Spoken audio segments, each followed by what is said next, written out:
One of the most common things you see when people are trying to get into the habit of exercising is bringing a friend along with them when they're going on their run or the gym or whatever workout they're doing. It's recommended by tons of websites, by tons of fitness YouTubers, and it makes sense, right? A friend can motivate you, make the exercise more interesting, and hold you accountable when you're not feeling like working that day. So if you're exercising, try going with a friend, right? Wrong. Here's a hot take for you. If you exercise with a friend to try and get into exercise, I genuinely think you will give up within a few weeks, if not a few days. And this is because you're not learning the most important and valuable skill that you will learn from exercise, which is self-discipline. By going with a friend, you are relying on them to motivate you to get out the door. What are you going to do when they're not available?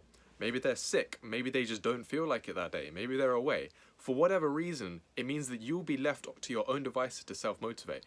And you've never done that before because your friend's always been there to motivate you. And let's be honest, if you're used to having a friend to motivate you, you're probably not going to be very good at motivating yourself. And we should also be honest about the fact that your friend is inevitably not going to be available during some days when you're supposed to work out. If you felt like you needed to work out with a friend in the first place to motivate you, then you probably don't have the self-discipline skills required for when you need them, which is why you should build it up from the beginning. If you want to be consistent with exercise, and this kind of just applies to any habit, right? But exercise especially, you need to learn self-discipline. Remember though, this is something that you need to work out yourself. I can give you some advice and some help, but you need to be the one to implement it. It's like they say, I can only open the door, you must walk through it.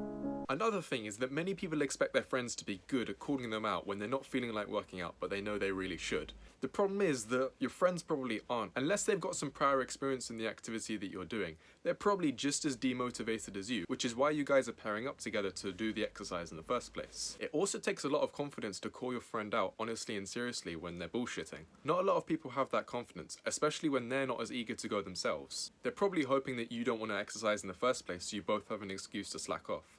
And that's normal, right? It's just a part of the struggle. But you're never going to be consistent with exercise if you don't learn to control that and discipline that. So not only that exercising with friends has the disadvantage that you will not learn self-discipline nearly as effectively as if you train alone, also one of the primary perceived benefits of exercising with friends, being that they can call you out if you're bullshitting, is not true. One of the primary reasons why people exercise with friends in the first place, because they have someone to hold them accountable, probably isn't that true. Look, I know I'm coming across like a dick, right? But I'm just trying to give you some advice from someone who's done this stuff before, been there, done that.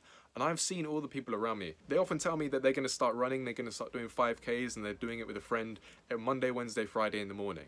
It always falls apart because one person can't meet up that day, then the other person doesn't feel like doing it, and then it just kind of falls off, right? Nothing happens. And this happens quick, right? Within a few weeks, if not a few days of them starting. Look, I'm not saying you shouldn't exercise with friends. It can be really fun and a good way to socialize. But before you do that, know in your heart that if they cancel, you are able to exercise on your own and self-discipline yourself without the help of their motivation. Let me know in the comments what you think of this. It's kind of a bit of a controversial take, but it's something I've experienced quite a lot myself and I've always thought for quite a while. But with that being said, good luck with your training and I'll see you in the next video.